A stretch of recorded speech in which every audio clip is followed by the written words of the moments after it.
Student, आप सभी को मेरा नमस्कार। आप सभी का मोस्ट वेलकम आपके अपने यूट्यूब चैनल आर्ट गंगा में।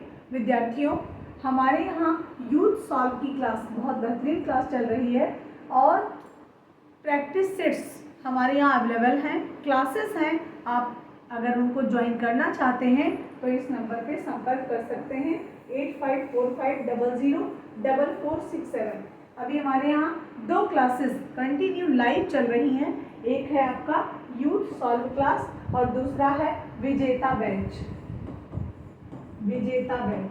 बहुत बेहतरीन क्लासेस हैं। इन क्लासेस को ज्वाइन करने के लिए आप हमारे नंबर पे फ़ोन कर सकते हैं। प्रैक्टिस सेट्स हमारे पास 4 प्रैक्टिस सेट्स हैं और उन चारों प्रैक्टिस सेट्स में क्या है, पूरा का पूरा सिलेबस समाहित है। 3 प्रैक्टिस सेट्स में पूरा सिलेबस है और चौथे प्रैक्टिस सेट्स में ऑल ओवर इंडिया के आए हुए क्वेश्चन पेपर हैं, जिसे हमने कला क्वेश्चन बैंक के नाम से निकाला है। विद्यार्थियों, अभी आप तुरंत इस नंबर पर फ़ोन करके और ये चारों किताबें आप घर बैठे प्राप्त कर सकते हैं। प्रयागराज से आपके घर पर चली जाएंगी और ये किताबें आप जरूर लीजिए। प्रैक्टिस सेट्स हैं, इसमें ऑप्शनल बेस MCQ वाले क्वेश्चंस हैं। इनको आप OMR पे घर बैठे प्रैक्टिस कर सकते हैं, जरूर करिए। थैंक यू सो मच, सभी को नमस्कार। तो चलिए आज आइए हम आपको एक बार क्लास में ले चलते हैं और पढ़ाते हैं फंडामेंटल आर्ट। सभी को नमस्कार। आज की क्लास में हम आपको कला की डिफिनीशन पढ़ाएंगे। कला की डिफिनीशन से बहुत ढेर सारे प्रश्न बन सकते हैं, आ सकते हैं। तो कला की डिफिनीशन क्या है, पहले ये जान लेते हैं। कला की परिभाषा क्या होती है? कला की परिभाषा मनुष्य या मानव की वह रचना जो उसके जीवन में सुख और आनंद प्रदान करती है, कोई भी हो सकती है, वह कला है। जैसे अच्छा भोजन बनाना, यह भी एक कला है। यह किस कला के अंतर्गत आएगा? पाक कला के अंतर्गत आएगा। जैसे अच्छा बोलना किस कला के अंतर्गत आएगा? काव्य कला के अंतर्गत आएगा। अच्छा गाना किस कला के अंतर्गत आएगा? संगीत कला के अंतर्गत आएगा। अच्छा लिखना किस कला के अंतर्गत आएगा? कैलियोग्राफी कला के अंतर्गत आएगा। इस तरीके से जो कुछ कार्य हम बहुत अच्छा कर सकते हैं वही कला है। इसका मतलब है मानव की वह रचना जो उसके जीवन में कोई भी कार्य करने से सुख और आनंद प्रदान करती है, क्या कहलाती है? कला कहलाती है। दूसरी डेफिनेशन कुछ विद्वानों ने दिया है, कला मस्तिष्क की प्रखरतम उच्चतम कल्पना को कला कहते हैं। मस्तिष्क की प्रखरतम उच्चतम, इसका क्या मतलब है? इसका मतलब ये है कि जो भी चीज़ हम कर रहे हैं वो बेस्ट करें, यही कला है। और जब तक आप कोई भी कार्य बेस्ट नहीं करेंगे, अपना 100% नहीं देंगे, तब तक आपको उसमें सफलता नहीं मिलेगी।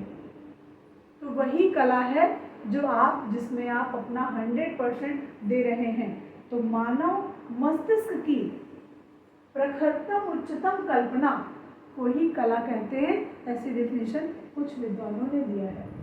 कुछ विद्वानों का मानना है कला सौंदर्य का परिचायक होता है। किसी वस्तु में सुंदरता लाने को ही कला कहते हैं। कुल मिलाकर अच्छा कार्य, कुल मिलाकर सुंदर पूर्ण तरीके से किया गया कोई भी कार्य कला कहलाता है, कोई भी कार्य हो।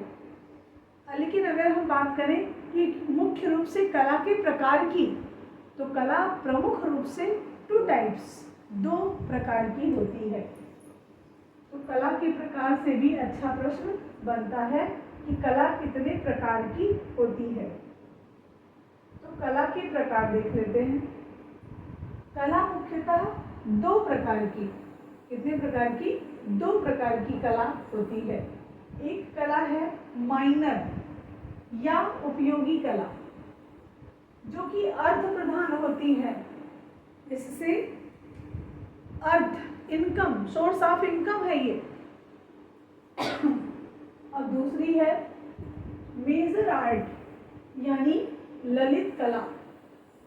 यह सौंदर्य प्रधान है, ललित कला सौंदर्य प्रधान है, और माइनर कला जो है उपयोगी कला अर्थ प्रधान है, जिनमें मनोभावों को अभिव्यक्ति किया जाता है या मनोभावों की अभिव्यक्ति होती है, उसे हम फाइन आर्ट्स बोलते हैं, या हिंदी में अगर बात करें तो ललित कला बोलते हैं।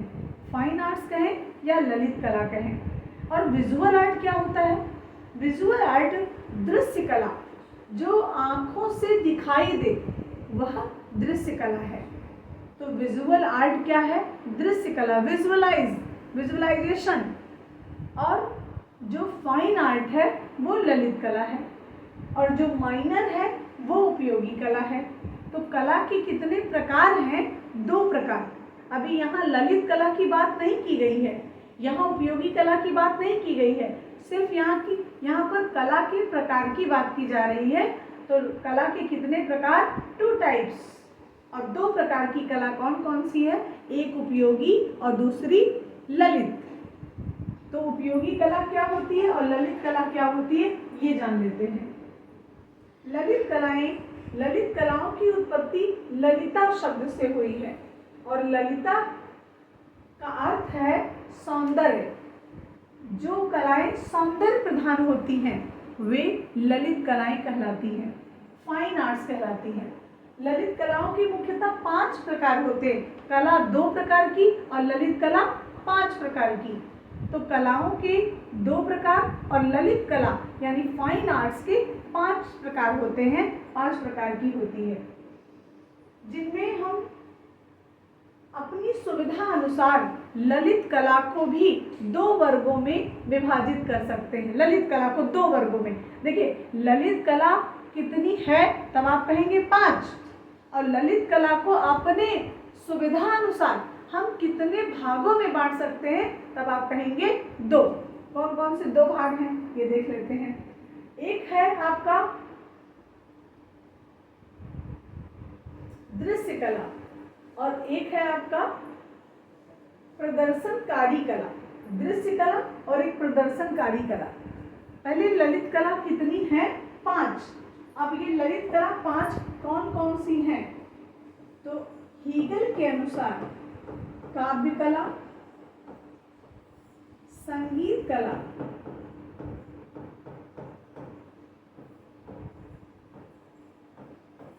चित्रकला और मूर्ति कला, और 5वीं है वास्तुकला। तो हीगल के अनुसार कलाओं को या ललित कलाओं को कितने भागों में बांटा गया? 5 भाग। वे 5 भाग कौन कौन से हैं ये जान लीजिए। पहला, यानी हीगल ने कला, जो ललित कला को 5 भागों में बांटा है, उसमें नंबर 1 पर कौन सी कला रखी है? तो नंबर 1 पे उन्होंने काव्य कला रखा, नंबर 2 पे संगीत कला रखा, और नंबर 3 पे चित्रकला रखा, नंबर 4 पे मूर्ति कला, और नंबर 5 पे वास्तुकला। ये ललित कलाओं के प्रकार हैं।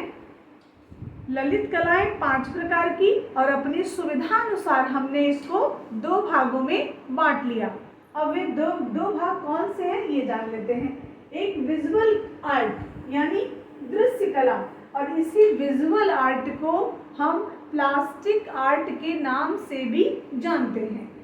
इसी विजुअल को हम क्या कहते हैं? Plastic art.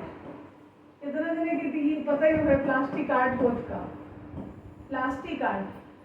तो विजुअल यानी दृश्य, और दृश्य कला को हम क्या कहेंगे?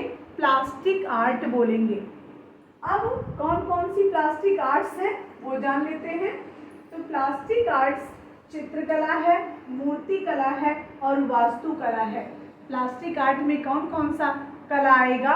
चित्रकला, आंखों से दिखाई दे हमें जो, वो प्लास्टिक आर्ट है।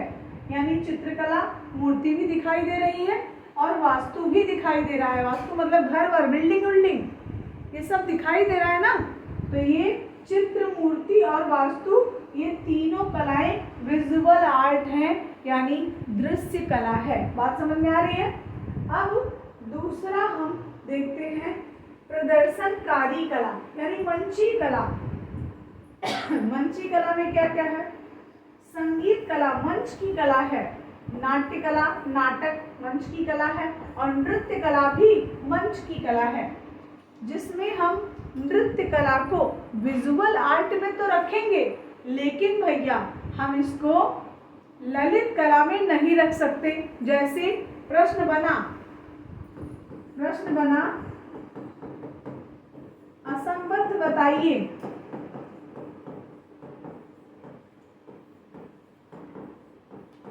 प्रश्न बना असंबद्ध बताइए, और ऑप्शन बना चित्रकला, मूर्ति कला,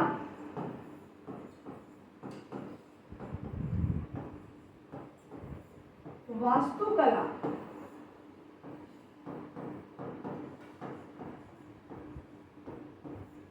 और एक ऑप्शन बना डी संगीत कला। अब यहाँ पे क्या आंसर होना चाहिए? अब यहाँ पे क्या आंसर होगा? सभी स्टूडेंट जवाब दे। डी होगा, बिल्कुल डी होगा। क्यों? क्योंकि संगीत कला विजुअल आर्ट में नहीं आएगी। वो किस में आएगी? श्रवण कला, श्रव्य कला, सुनने की कला। तो जो विजुअल में नहीं है वो असंबद्ध हो जाएगा। अब देखो, यहां से हमने ये ऑप्शन हटाया, तो ये ऑप्शन हटा दिया यहां से हमने। अब क्या रखा?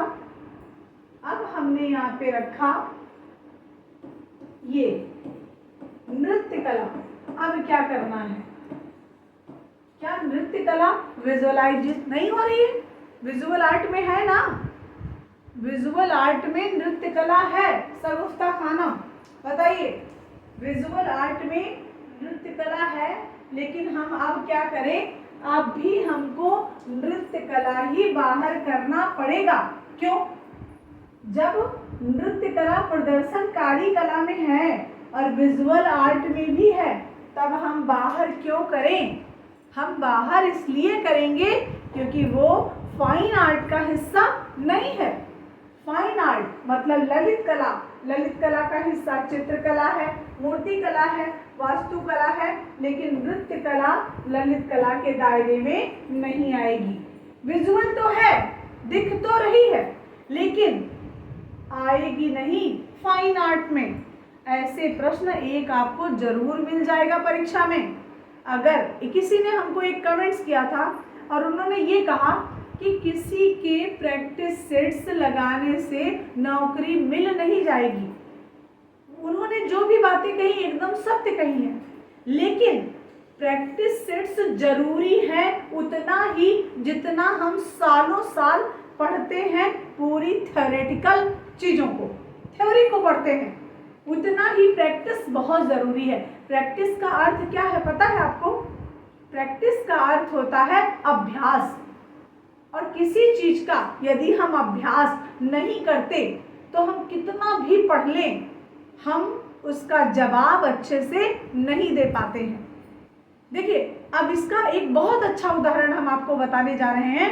जैसे पढ़ने वाले बहुत हैं, हमसे ज़्यादा धुरंधर हैं, सब बहुत धुरंधर हैं, लेकिन मंच पर आकर वो विजुअल नहीं कर सकते, नहीं कर पाते हैं। क्या वो जानते नहीं? क्या उनको आता नहीं? बहुत आता है। ठीक वही तरीका यहाँ पर भी है, और इसका उदाहरण और बहुत बेहतर अगर आपको हम बता सके तो बता देंगे। इसका एक उदाहरण और है, हमने ऑफलाइन क्लास में देखा, ऑनलाइन क्लास में देखा, ऑफलाइन टेस्ट देखा, ऑनलाइन टेस्ट देखा। वही बच्चा ऑनलाइन में 122 कर रहा है और वही स्टूडेंट वही प्रश्न अपने OMR पर जब कर रहा है तो वह 105, 110 पर चला जा रहा है। कैसे पता है? गोला भरने में गलती, प्रश्न के उत्तर देने में गलती, ये अभ्यास ना होने का कारण है। और एक बात जान लीजिए, कान खोलकर सुन लीजिए, बहुत अच्छे से समझा दूं इस बात को मैं कि जहां पर आप हैं वहीं पर अगला भी खड़ा है परीक्षा देने के लिए। जहां आप आज जुड़े हैं अगला 4 साल से जुड़ा हुआ है। जहां आप आज शुरू किए हैं अगला 4 साल से जुड़ा हुआ है। अब बेटा बैठेगा सब साथ में, कोई स्टूडेंट ऐसा नहीं कि उसकी परीक्षा अभी से शुरू किया पढ़ने तो उसकी परीक्षा 2 साल बाद होगी, ऐसा है क्या? तो बातें उतनी आपको करनी चाहिए जितना कि आप उसके योग्य हैं। और आप एक भावी शिक्षक हैं। अगर किसी शिक्षक की आप स्वयं इज्जत नहीं कर सकते तो आपको शिक्षा देने का अधिकार नहीं है। और यही कारण भी है कितने स्टूडेंट बहुत अच्छे पायदान पर पहुंचकर धड़ाम से गिर जाते हैं।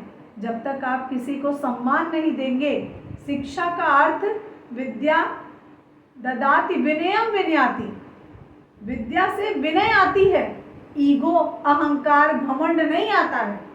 और जब घमंड आ गया, ईगो आ गया, अहंकार आ गया, वहीं विद्या सर्वनाश हो जाती है। तो इस बात का ध्यान रखिए कि किसी भी कमेंट्स को करने से पहले 100 बार सोचिए, 100 बार अपने मन में विचार ले आइए कि हम किसके लिए कह रहे हैं।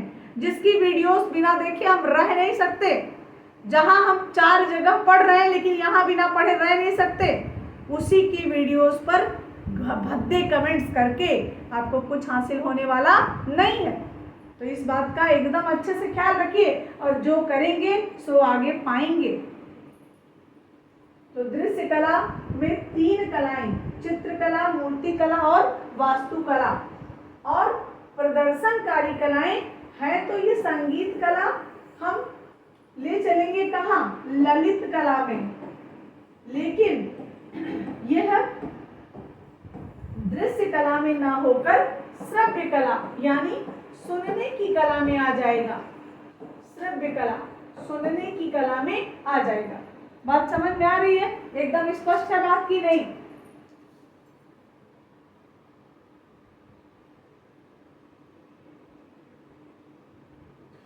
ये समझ में आ रहा है ना? जरा सा उसको खोल के देना, तो पढ़ने में बहुत प्रॉब्लम होती है। कमेंट्स दिखता नहीं है तो अच्छा नहीं लगता।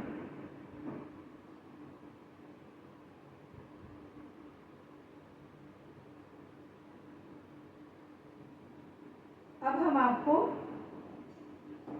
हीगल के अनुसार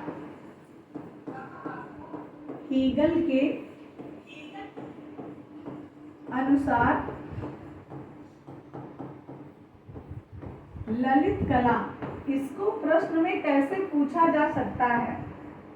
इसका प्रश्न ये पूछा जा सकता है कि ललित कलाओं का सबसे अच्छा उदाहरण या ललित कलाओं को सबसे अच्छा किस विद्वान ने विभाजित किया है, किस विद्वान ने बताया है?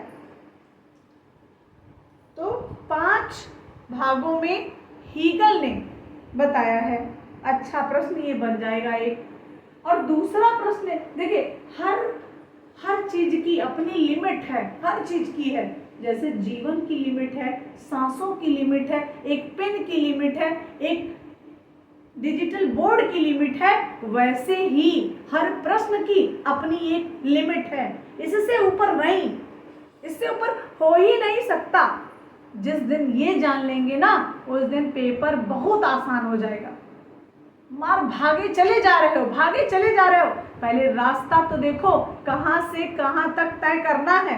मंजिल अपने आप मिल जाती है। सबसे पहले परेशानियों पर ध्यान केंद्रित करिए। किस टॉपिक में हमें प्रॉब्लम है, कितने टॉपिक्स अभी हमें पढ़ने हैं, कितने हमने छोड़े हैं, इन सब पर अगर आप अपने दिमाग से रखोगे ना, अपने आप पेपर आसान हो जाएगा। और कला बहुत सरल सब्जेक्ट है। बहुत लोग बताए होंगे आपको, लेकिन मैं जितना जानती हूँ कला के विषय में, जबकि मेरा शुरू से ये सब्जेक्ट नहीं रहा है, फिर भी मैंने बहुत काम किया इसमें, क्योंकि ये बहुत इजी है। और एक चीज़ जो आप ठान लो, कैसे नहीं मिलेगा। ये जुनून होना चाहिए आपके अंदर, वो चीज़ है ये नहीं है। एक जने धक्का देता है जा पढ़ ले, तब कैसे तू सब किताब उठावत है, तो ओकरे किताब उठाए थोड़ी सिलेक्शन हो जाए। जब कोई धक्का ना दे तुम स्वयं गिरते रहो कि हमें पढ़ना है पढ़ना है पढ़ना है, उस दिन अपने आप सफल हो गए। और धक्का देने से मुंह भरा गिर जाएगा, पढ़ ही ना पढ़ो। तो हीगल के अनुसार ललित कलाएं कितनी? 5। अब ये प्रश्न कैसे बन सकता है? एक तो यही बन गया, दूसरा ये बन गया सीक्वेंस बताइए। तो सीक्वेंस में क्या आएगा? सीक्वेंस में पांचों कलाओं का व्युत्क्रम, अनुक्रम, उल्टा करिए, सीधा करिए। या एक प्रश्न और बन सकता है कि पहले स्थान पर इन्होंने क्या रखा, दूसरे स्थान पे क्या रखा, तीसरे स्थान पे क्या रखा, चौथे स्थान पे क्या रखा, सबसे निम्न कोटि की कला इन्होंने कौन सी बताई है? तो सबसे महत्वपूर्ण कला को इन्होंने कहा काव्य कला। काव्य कला सबसे महत्वपूर्ण है, ऐसा हीगल ने बताया। फिर उन्होंने कहा संगीत कला दूसरे नंबर पे सही हो सकती है, चित्रकला तीसरे नंबर की हो सकती है, चौथे नंबर की मूर्ति कला और पांचवें नंबर की घर वर सब बाद की बात है, ऐसा हीगल ने बताया है। ठीक, ये था हीगल के अनुसार। और कला कितने प्रकार की? 2 प्रकार की। ललित कला कितने प्रकार की? 5 प्रकार की। और ललित कला के विषय में हमने आपको बता दिया। अब कला की कुछ विशेषताएं हैं, जैसे भारतीय कला की विशेषता। भारतीय कला की क्या विशेषता है?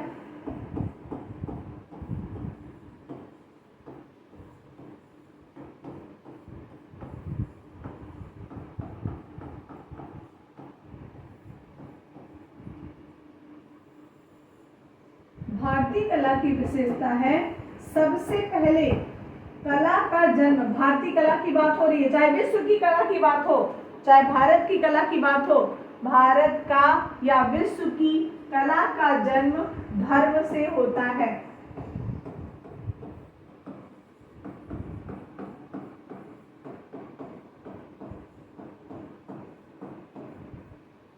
किससे होता है? धर्म से होता है। अब चित्रकला पे आ जाइए। भारतीय कला रेखा प्रधान है। भारतीय कला कैसी है? रेखा प्रधान है, काल्पनिक है, यथार्थ का दूर दूर तक कोई अंकन बहुत विशेष महत्वपूर्ण नहीं होता है।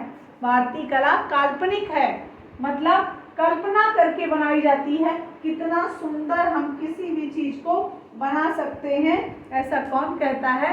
भारतीय कला कहती है। साथ में अलंकारिक है, अलंकरण है, अलंकारिक रेखा है, अलंकारिक रंग है, अलंकारिक चित्र हैं। तो रेखा प्रधान हुई, काल्पनिक हुआ, अलंकारिक हुई, ये सब। इसके साथ साथ भाव प्रधान है। भाव, जैसा चित्र बने उसमें वैसा ही भाव परिलक्षित हो, ऐसी भारतीय कला है। समझ में आ रहा है सब? ये आपकी भारतीय कला की कुछ विशेषताएं हमने यहाँ पे लिखा। तो कला के प्रकार, कला की परिभाषा, भारतीय कला की विशेषता से प्रश्न एकाध कभी बन जाता है, बाकी मोस्ट इम्पॉर्टेंट नहीं है, ये भी जान लीजिए।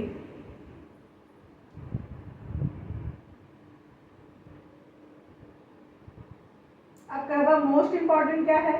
तो मोस्ट इम्पॉर्टेंट आपका फंडामेंटल ऑफ आर्ट में कला के तत्व, मोस्ट इम्पॉर्टेंट। संयोजन के सिद्धांत छोटे हैं लेकिन मोटे हैं, इम्पॉर्टेंट हैं। और षडांग छोटा है मोटा है, मतलब बहुत अच्छा प्रश्न यहाँ से बन जाता है। इस तरीके से आप जानिए कि क्या हमें ज़्यादा पढ़ना, क्या हमें कम पढ़ना, क्या हमें थोड़ा पढ़ना, ये सब आपको पता होना चाहिए।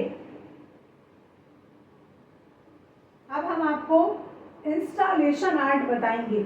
इंस्टॉलेशन आर्ट क्या होता है?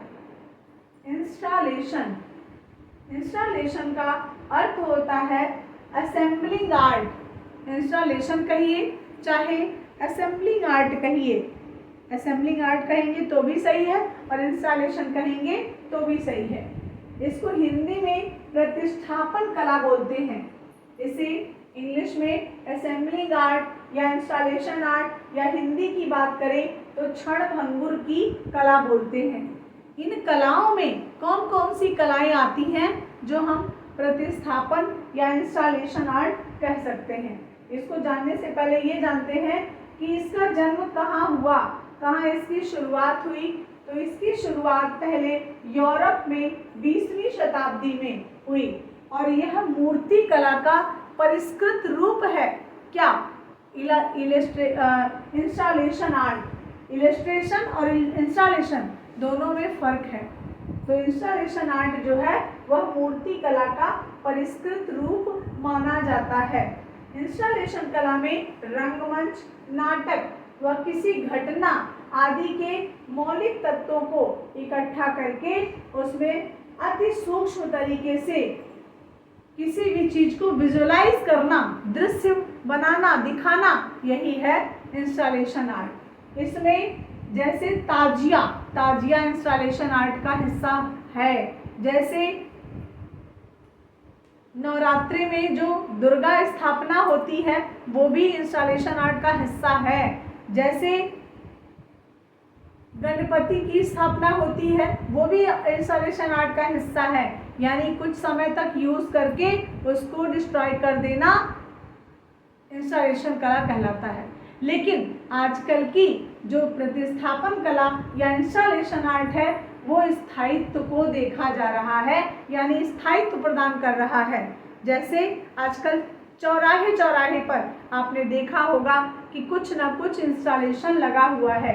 जैसे अगर हम प्रयागराज की बात करें तो तिलियरगंज में पुस्तक रखी हुई है, गीता रखी हुई है। और आगे बढ़ेंगे तो तबला वादक 2 बैठाए गए हैं। थोड़ा सा और आगे जाएंगे, योगा का अभ्यास करते हुए मानव बैठाया गया है। थोड़ा सा और आगे देखेंगे तो शंख चौराहा है। इस तरीके से जगह जगह पर इंस्टॉलेशन वर्क बहुत तेजी के साथ देखा जा सकता है। बात समझ में आ रही है? यही है इंस्टॉलेशन आर्ट। जैसे जब और कहीं आगे और थोड़ा सा देखेंगे प्रयागराज में तो मेवाड़ चौराहा है, उस पर महाराणा प्रताप की फोटो लगी, मूर्ति बनी हुई है। तो ये इंस्टॉलेशन आर्ट का एक हिस्सा है। और अभी हमने बताया आपको इंस्टॉलेशन मतलब मूर्ति कला का विस्तार रूप है। ठीक, ये इंस्टॉलेशन आर्ट कहलाता है। इसके जन्मदाता कौन है? पहली बार इंस्टॉलेशन को शुरू करने का श्रेय किसे जाता है? इंस्टॉलेशन आर्ट के जन्मदाता कौन है? इंस्टॉलेशन आर्ट शुरू करने का श्रेय किसे जाता है? नेकचंद सेनी को जाता है। तो प्रतिस्थापन या इंस्टॉलेशन, प्रतिस्थापन कला के जन्मदाता कौन है? नेकचंद सेनी।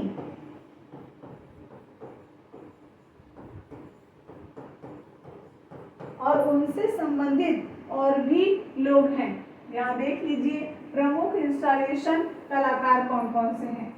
एन पुष्पमाला, राजेंद्र टिक्कू, रत्नावली कांत, सरोज पाल गोगी या गोगी सरोज पाल, वेद नायर, सतीश गुजराल, अमरनाथ सहगल, चिंतन उपाध्याय, उनकी पत्नी हेमा उपाध्याय, अपर्णा कौर, ज्योति, अतुल डोडिया, NS रिंजोन, सुबोध गुप्ता और सबसे बेहतरीन अगर कोई देखा जाए इंस्टॉलेशन आर्टिस्ट तो सुबोध गुप्ता हैं। सुबोध गुप्ता को अच्छे से इंस्टॉलेशन आर्ट में पढ़ लेंगे। Thank you so much. आज की क्लास में इतना ही। नेक्स्ट क्लास हम कल करेंगे और कल ये ब्रह्मास्त्र बैच आपकी कंप्लीट हो जाएगी। इसके बाद हम वेस्टर्न की क्लास आपको पढ़ाएंगे। सभी को नमस्कार।